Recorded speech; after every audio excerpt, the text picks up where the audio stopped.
Peu de temps avant que la loi infâme scélérate sur le pass sanitaire soit votée par 156 députés de la honte, puis confirmée par 9 conseillers constitutionnels tout autant honteux, qui ont décidé en leur âme et conscience, s'il leur en reste une, de valider cette loi abjecte qui est totalement contraire à toutes les lois nationales, internationales qui consacrent la liberté de l'être humain. Voilà. Eh bien, avant cela, Macron, qui se lâche régulièrement en injures, en insultes, dirigées contre les réfractaires, avait dit, je traduis, avait dit on va leur pourrir la vie à ces emmerdeurs en quelque sorte. Nous, vous, moi, des millions de Français qui n'acceptent pas d'être pris pour des esclaves. On va leur pourrir la vie. Eh bien, merci du conseil, Macron, parce que je crois que la meilleure façon de contrer cette invasion fanatique de macroniens et macronistes, des endoctrinés, des dangereux, mais également des tartuffes qui n'ont plus aucune capacité cognitive ou de réflexion, eh bien, il faut utiliser le conseil de ce Macron pour une fois, pourrir la vie de cet État, parce que cet État n'a plus de fondement, n'a plus de légitimité, pour ne pas dire n'a plus de légalité. Eh bien, pourrir la vie de l'État. Alors, il ne faut surtout pas tomber dans le piège du dérapage vers des actes violents. C'est ce que Macron attend pour donner l'ordre aux forces publiques, dont ça n'est pas le rôle, de tirer à balles réelles sur les manifestants. Donc, il ne faut surtout pas donner le moindre prétexte à Macron de déclencher la violence d'État. C'est ce qu'il attend. Il piaffe d'impatience. C'est un psychopathe pervers. Il piaffe d'impatience de donner des ordres à son ministre de l'Intérieur, Darmanin, qui va transmettre le dit ordre au préfet de triste réputation, l'allemand, pour abattre un maximum de Français qui se risqueraient à utiliser la violence. Non, manifester pacifiquement. Il y a des milliers de caméras d'observateurs du monde entier qui sont en France, qui observent, qui envoient toutes ces images des millions de manifestants pacifiques dans les rues. Et ces images font chaud au cœur à de nombreux autres pays de la planète qui attendent un message fort de notre pays considéré comme étant le pays des droits de l'homme. Alors ne pas tomber dans le piège de la violence. Là, il faut s'en référer à un grand sage qui nous a donné une leçon. C'est le Mahatma Gandhi qui a expliqué, lorsque les Britanniques occupaient l'Inde, que la meilleure façon de faire partir le colonisateur britannique, c'était la non-violence, la désobéissance civile.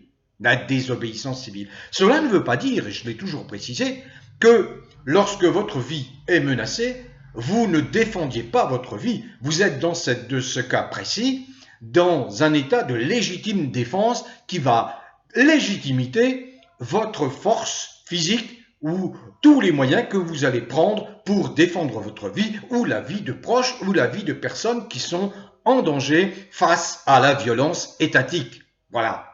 Alors, ce préalable étant posé, il faut pourrir la vie de l'État français. Il faut pourrir la vie, c'est-à-dire considérer que cet État n'a plus aucune légalité, en tout cas les services de cet État n'ont plus de légalité, et que l'autorité politique, elle, n'a non seulement plus de légalité, mais plus aucune légitimité. Aucune légitimité. Je donne donc deux voies à suivre. La première, vous la connaissez puisque elle m'a été inspirée par François Asselineau, qui le premier et le seul a expliqué que nous disposions dans la Constitution française d'un article qui s'appelle l'article 68. L'article 68 traite de la capacité qu'ont les parlementaires de destituer un président de la République qui se serait rendu coupable de manquements graves à la fonction. À l'époque, François Asselineau, on avait répertorié plus d'une dizaine. Aujourd'hui, il y en a peut-être une quinzaine, une vingtaine. S'y sont ajoutés, comme manquement, tous ces comportements de Macron par rapport à cette soi-disant crise sanitaire. L'article 68 de la Constitution donne comme règle l'obligation de réunir au moins 10% du nombre des parlementaires, c'est-à-dire soit 58 députés, soit 35 sénateurs. Si ce nombre est atteint, eh bien, la procédure de destitution à l'encontre du président de la République peut être enclenchée. Ils peuvent à ce moment-là déposer une proposition de résolution dans laquelle ils dresseront la liste des motifs susceptibles de caractériser ces manquements à ces devoirs manifestement incompatibles avec l'exercice de son mandat. Les parlementaires sont assez prompts à se trouver en nombre suffisant pour, par exemple, saisir le Conseil constitutionnel ou pour déposer une motion de censure. Là. Pourquoi ne s'engagent-ils pas, c'est la question quand même qu'on se pose, dans cette procédure de destitution? Pourquoi ne le font-ils pas? Alors, j'ai assez régulièrement des remarques dans les commentaires, des remarques qui sont pertinentes, qui me disent « Oui, mais à quoi bon déposer une proposition de destitution dans la mesure où il y a une très forte majorité macronienne qui siège, notamment à l'Assemblée nationale, et que cette procédure ne pourra pas aller à son terme. » J'objecte depuis 3-4 ans le même argument. C'est une procédure exceptionnelle qui aura de facto un retentissement exceptionnel. Retentissement au niveau politique, au niveau international, au niveau médiatique, parce que c'est vraiment une procédure qui met en accusation le plus haut personnage de l'État. Ce n'est pas rien, ce n'est pas anodin. J'ai toujours donné comme exemple la procédure d'impeachment aux États-Unis. C'est l'équivalent, mais traduit en droit américain, c'est l'équivalent de notre procédure de destitution. Il y a des précédents célèbres d'enclenchement de procédures de destitution ou d'impeachment aux États-Unis. La plus célèbre, parce qu'elle a abouti à la démission de l'intéressé, c'est la procédure d'impeachment qui a été engagée contre le président Richard Nixon après le scandale du Watergate. Je n'entre pas dans le détail, Nixon a fait espionner ses adversaires, etc. Bref, le Washington Post en a eu vent et, bien entendu, s'est engagé dans une enquête approfondie pour faire éclater la vérité. À un moment donné, eh bien, les parlementaires américains, la Chambre des représentants, les sénateurs, ont bien été obligés de se saisir de cette affaire et ont engagé cette procédure d'impeachment contre Richard Nixon. Il n'a pas été nécessaire que cette procédure aille à son terme, car la pression contre Nixon, la pression politique, la pression internationale, la pression médiatique, la pression populaire. Il faut bien comprendre que Nixon faisait face à des manifestations régulières contre la guerre du Vietnam, contre le fait que des milliers de jeunes Américains allaient se faire tuer pour une cause qui était extrêmement discutable et que les États-Unis occupaient un pays souverain. On était effectivement à l'époque dans la lutte de deux blocs, le bloc dit occidental libre et le bloc communiste. Donc, qu'est-ce qui a fait que Nixon a dû démissionner? Ça devait être au mois d'août, je crois que ça devait être au début août 1974. Eh bien, c'est le fait qu'une procédure d'impeachment était engagée contre lui et qu'il avait de très forts risques d'être destitué, ce qui aurait été effectivement pour lui une flétrissure.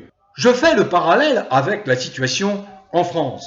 Très vite, nous avons identifié Macron. J'ai été un des premiers à écrire des articles extrêmement durs contre le personnage Macron dès 2017, dès son élection, car je n'imaginais pas un seul instant que cet individu, banquier de Rothschild, allait pouvoir prendre le pouvoir grâce à l'apport de centaines de millions d'euros injectés par les médias dans des unes, dans une occupation massive de tous les canaux d'information. C'est ce qui l'a fait élire. Et encore, on doute de la légalité du résultat. On aura les réponses probablement dans les mois, peut-être années à venir. Donc, si les politiciens avaient fait la même analyse, j'ai l'impression que nous n'avons pas affaire, pour la plupart, à de grands politiciens. Ce ne sont pas des visionnaires, ils manquent singulièrement de lucidité. Si nous avions eu affaire à des politiciens capables de porter un regard immédiatement lucide et objectif sur le danger que représentait Macron, eh bien immédiatement ils se seraient mis en charge, ils auraient pris en charge le moyen le plus rapide, sinon d'évacuer Macron en allant au terme de la procédure de destitution, au moins en jetant l'opprobre, car c'est cela, en jetant l'opprobre sur ce personnage qui est là et qui gouverne depuis 4 ans et demi, contre la France, contre les Français. Il leur impose un calvaire, un véritable cauchemar. En particulier, et là je vais avoir une pensée particulière en particulier contre les chômeurs, qui sont traités comme des pestiférés, contre les retraités, traités comme des pestiférés, et contre tout le système de santé et les services publics. Système de santé qu'il faut privatiser pour enrichir ses copains, et les services publics de la même façon. Donc, je sais très bien que cette procédure de destitution, compte tenu de la constitution des chambres parlementaires françaises, n'a que très peu de chances d'aboutir. Mais regardez, la désertion des députés macroniens et modémistes au moment où il faut voter des lois scélérates. À chaque fois qu'une loi scélérate, infâme, infecte a été votée, elle n'a été votée que par une minorité, une poignée, une petite centaine, quelquefois moins, sur 577 députés. Cela a un sens.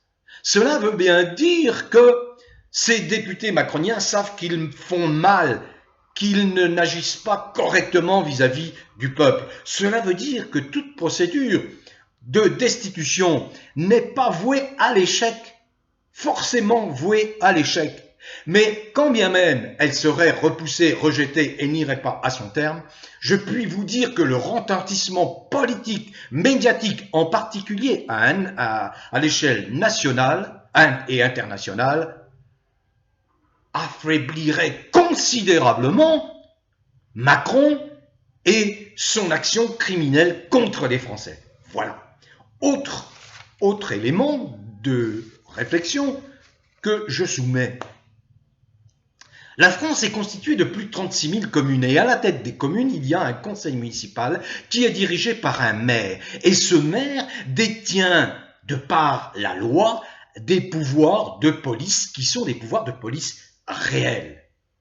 Or, comme toutes les lois qui sont votées par le Parlement aujourd'hui sont des lois frappées d'illégalité. Elles sont illégales. Vous le verrez quand un pouvoir légitime, respectueux de notre Constitution aura succédé à Macron. Toutes ces lois seront frappées de nullité. Les maires doivent